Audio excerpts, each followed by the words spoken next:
టౌన్లో ఉండి బాగా గ్రామర్ చేరాలనుకున్నా. టౌన్లో ఉండి నేను నిన్ను చేసుకోకపోయినా నీ ఎదురుగా ఉండాలని డిసైడ్ అయినా తాగుతులో, లేకుంటే ఒప్పుకోకపోను. నువ్వంటే నాకు దక్కల, నేను చూస్తే ఈడే ఉండిపోవాలని ఒప్పుకుంటాను తెలుసా. నీ మాట ఏమన్నా కాదని నేను అందుకే ఒక చేసుకుందా ఇంకా పెళ్ళి ఇంత మళ్ళీ అట్లా గుర్తొస్తాడు. ఇంకా నీ మాట కాదన్నానా అంటే పెళ్ళి చేసుకొని అర్థం తెలుసా. నువ్వు చెప్పినది ఎప్పుడన్నా చేసుకోవాలి. నాకు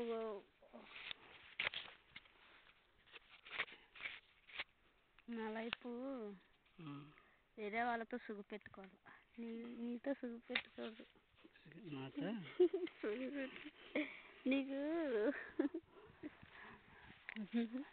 అమ్మ నాయన వేరంటే నాకు చాలా జాలైంది.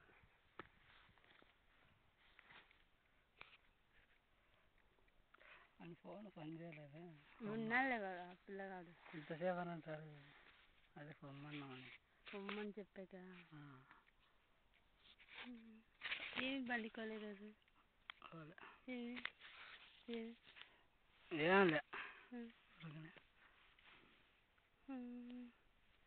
రాత్రి నేను ఈడన్నా కదా ఫోన్ రాత్రి 11 గంటలప్పుడు వచ్చినా. వచ్చినావా? నేను ఫోన్ చేయలే ఈరోజు.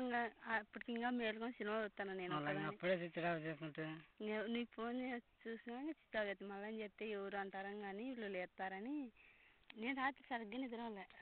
రమ్మని చెప్పినా బాగుంది, వీళ్ళందరూ నిద్రపోయినారు, ఎక్కడన్నా అట్లా పోదామని చెప్దాం అనుకున్నాను. దానికి ఫోన్ చేసినాను. అయినా నేను ఎప్పుడు స్విచ్ ఆఫ్ చేయకుండా రాత్రి చేయకూడదు అనుకున్నాను. టౌన్లో నా చేయట్లే అనుకున్నా. మళ్ళీ నేను చేసిన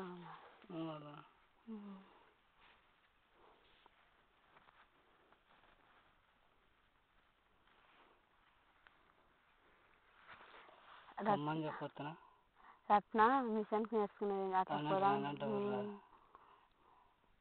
అది రత్న బంగారం కట్టాలి నువ్వనద్దు అంటూ అది మధ్యలో దింకున్నాడు. వదిన బాగా నవ్వు ఉంటాడుగా అవనికెందుకు ఓరని నిజంగా నాకు ఆ మాట అంటే చెప్పు విద్యాల వాడు వదిన రత్న బంగారం తెస్తే మధ్యలో దెంకొని వదాం వదిన, ఇక్కడ ఉండద్దు, నాకు ఇట్లా ఇట్లా అమ్మాయి కావాలనుకుంటున్నా, నీకు ఆడలు ఎట్లుంటే ఇష్టమో అన్నాడు అనుకోలేదు.